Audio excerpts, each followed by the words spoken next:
Hello everyone and welcome back to the channel. HeirofCarthage here, and I hope you're excited. Number one, it's the weekend. Man, I like the weekend. It's a good time for me to get out of the office. Also, I'm coming up on a week off of work, which will be great.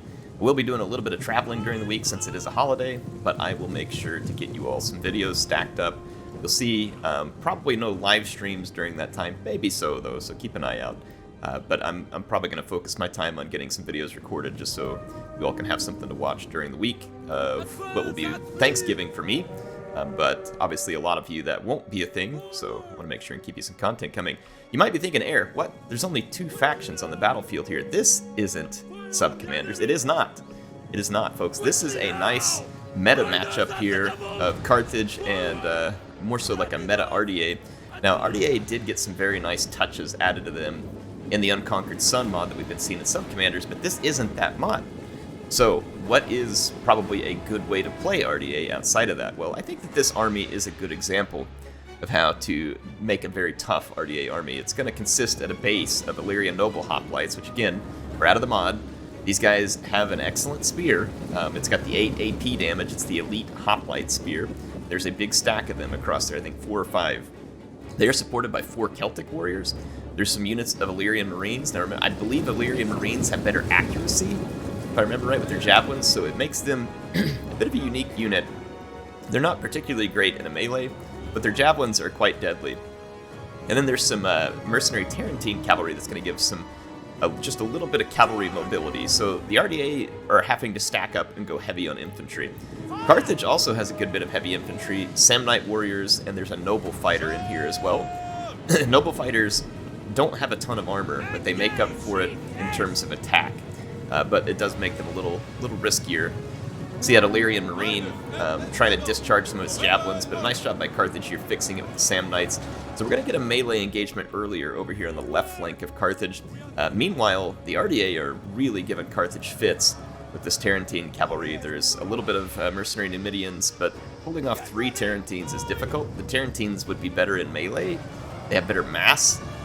And their javelins don't do as much damage, but with 3 units versus 1, it obviously puts them in a pretty solid position. So Carthage is going to have to struggle through over here, and there's an Illyrian Thuriel Spear, which is a cheap spear unit coming up to support. So I think a nice job so far by the Ardiaei, and they got into some melee engagements over here that altogether wouldn't be awful, but look at the support that Carthage has. They've got these Balearic Slingers, and those Balearic Slingers are targeting Illyrian Noble Hoplites. Now, remember, missile units in this game look a whole lot different than they do in Warhammer. In Warhammer, we're used to seeing a health bar up above the unit, and whenever that unit takes a volley of missiles, you kind of get an idea of how much damage it's doing. Well, you don't get that in Rome 2, but it is still happening. And so what the Carthaginian player is doing here with those slingers is working to make these Illyrian Noble Hoplites less combat effective, which they need to do, because the Illyrian Noble Hoplites are a big danger to most of Carthage's infantry. So this is a good identification of a threat unit, and a good job working to neutralize it. Look at that, the Illyrian general moving up, being targeted as well.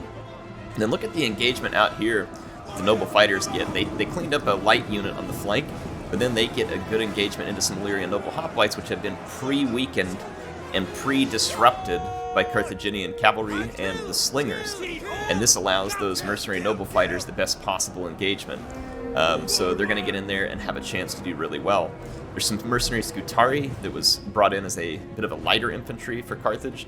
And then there was even a Gallic warrior, I believe, who died out here on this flank already. Late Libyans are another good support unit for Carthage. They are not great on the attack. They're okay against cavalry, though. They carry pretty solid armor, and they're able to hold for a long time. Or in this case, they'll do fine against these Thuriel spears. So Carthage has a lot of decent tools for a battle against Ardiaei. Neither one of these 2 factions is going to be like a power faction that's going to be able to hold off like some really elite Roman or more so barbarian armies, right? The barbarians are really the big killers in this game. But these 2 factions are fun to match against each other. Both of them have kind of an interesting niche. Carthage in terms of having a lot of good support units, Ardiaei in terms of their elite hoplites, mixed with their cheap skirmishing options. But you can see Ardiaei has not had an answer to the Balearic Slingers. Their mercenary Tarentine cavalry has done great. It's really done a lot of work. but it can't break through. And without that breakthrough, these mercenary Balearic slingers are just going to absolutely shred all over the Ardiaei, and they are paying a dear price for it. Look at the general back here licking his wounds, and basically almost every other Illyrian noble hoplite that has approached the Carthaginian line has just been absolutely waylaid by the Balearic slingers. This noble fighter has cut through a couple of units and is working on a third. Again, that noble fighter, a very, very tough unit. Get some close-ups of it here in combat. You can see these mercenary Celtic warriors trying desperately to send that noble fighter out, but that is going to be a desperate situation nonetheless.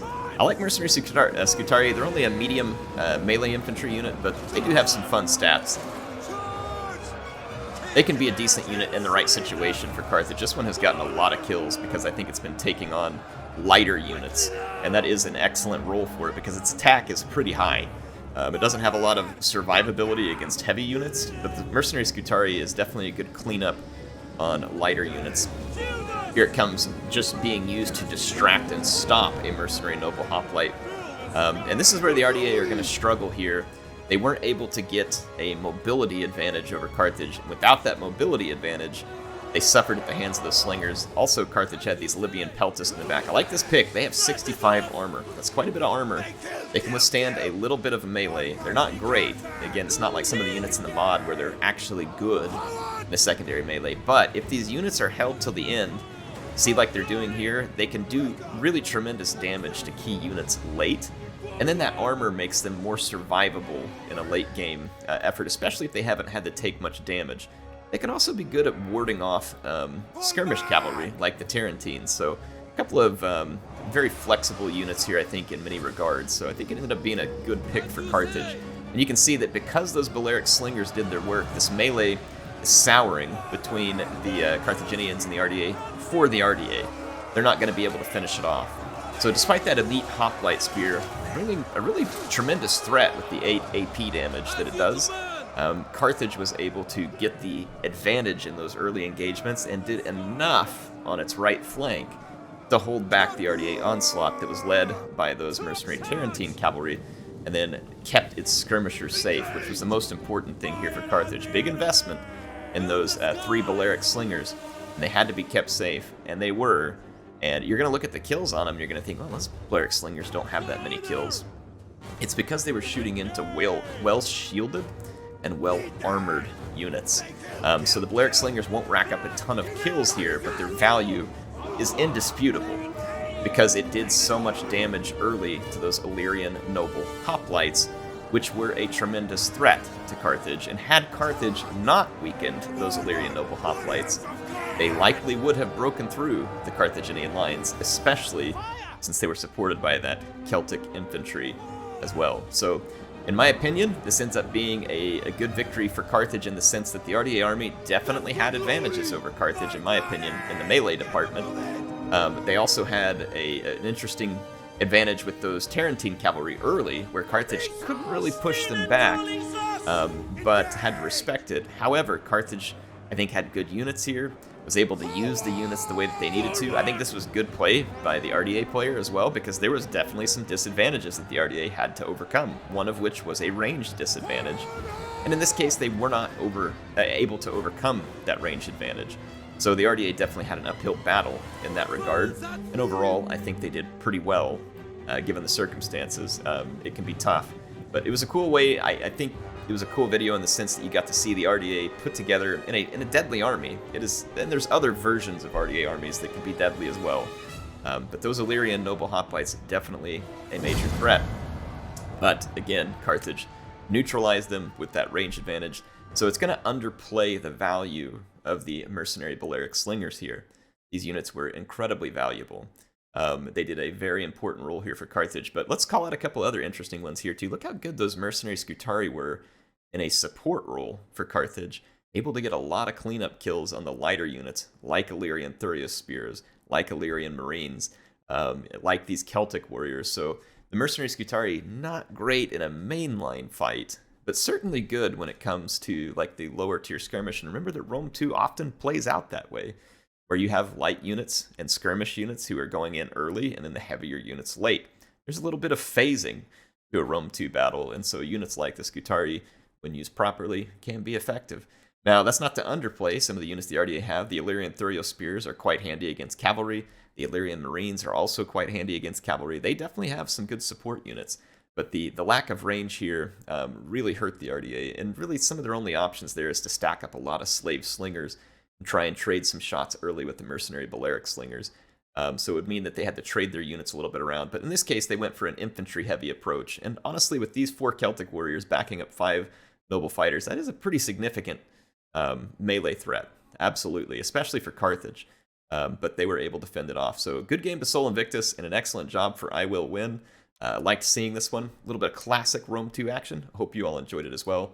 HeirofCarthage signing out for now. I'll see you soon with some more action in Total War Rome 2.